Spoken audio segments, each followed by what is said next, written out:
Hi, I'm Luke. In this module, I'll take you through the construction and function of a diesel particulate filter.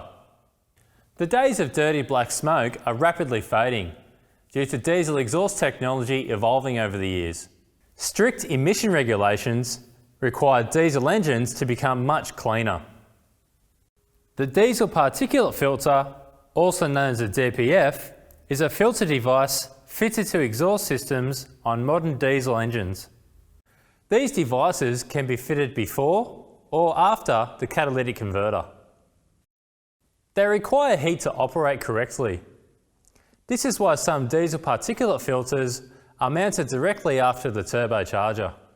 The design of the DPF consists of a honeycomb filter monolith and is encased in a metal shell, just like a catalytic converter.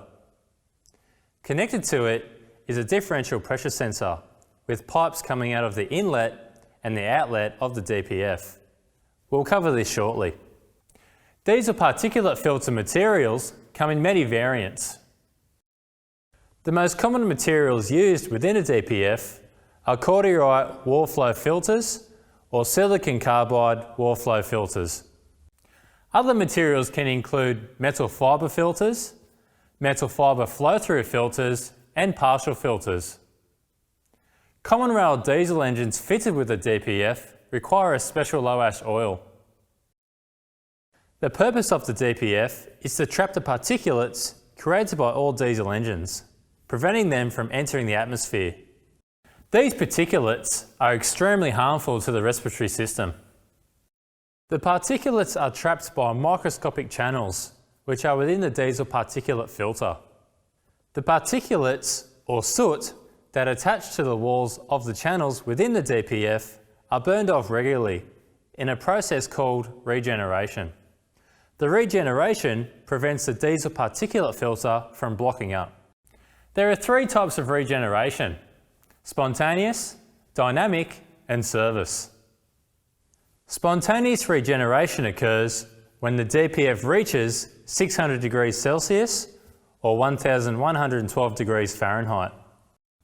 If a spontaneous regeneration does not occur and the ECU calculates that the DPF has reached its storage capacity, a dynamic regeneration is initiated.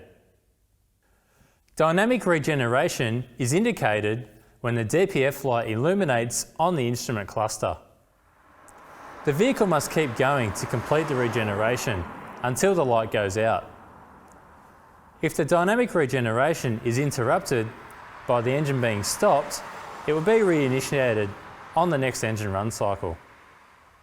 If the dynamic regeneration is continually interrupted due to a number of short trips, the DPF light will start to flash. A flashing DPF warning will indicate that a service regeneration should be performed. Service regenerations must be instigated using a scan tool. During a service regeneration, extra fuel can be added in the form of post-injection pulses. This increases the exhaust gas temperature, creating extremely hot temperatures of around 600 degrees Celsius or 1112 degrees Fahrenheit to enable the particulates to burn off. If a flashing DPF warning is ignored, the soot accumulation may reach a level where replacing the DPF is the only possible remedy. Once a service regeneration has been performed, the reading from the differential pressure sensor will determine how effective the regeneration has been. Usually, a dynamic regeneration needs to follow a service regeneration. Remember to perform the appropriate drive cycle. If a regeneration isn't possible, the diesel particulate filter must be replaced. Untreated exhaust gases leave the cylinders, carrying the particulates to the DPF. They come into contact with the microscopic channel walls and the soot is trapped. The soot remains in the DPF until the regeneration process is initiated. Now we'll look at the DPF scan tool parameters. I'm looking at the data because I have a flashing DPF light and the soot accumulation is over 100%. as seen here. I'll carry out a surface regeneration and we'll take a look at an injector pattern using an oscilloscope. On this scan tool, surface regeneration is located in the Special Functions menu.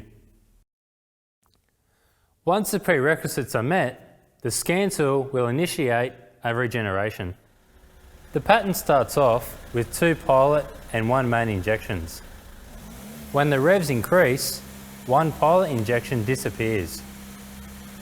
The post-injection pattern appears.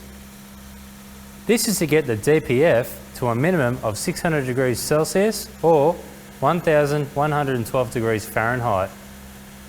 The duration will vary depending upon DPF temperature and may even disappear. Once the regeneration is finished, the normal pattern will appear and a completed status will appear on the scan tool.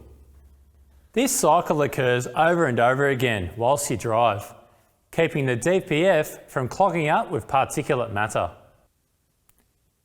Symptoms of a failed DPF can be warning lights on the dash and poor engine performance. A DPF can fail by the housing cracking during a regeneration process if the storage capacity is too full, or oil and coolant contaminating the filter, causing it to clog. That's the construction and function of a diesel particulate filter. It's very important to understand how the DPF works to assist you when diagnosing. Remember, keeping up to date with technology is essential in today's automotive industry. Bye for now.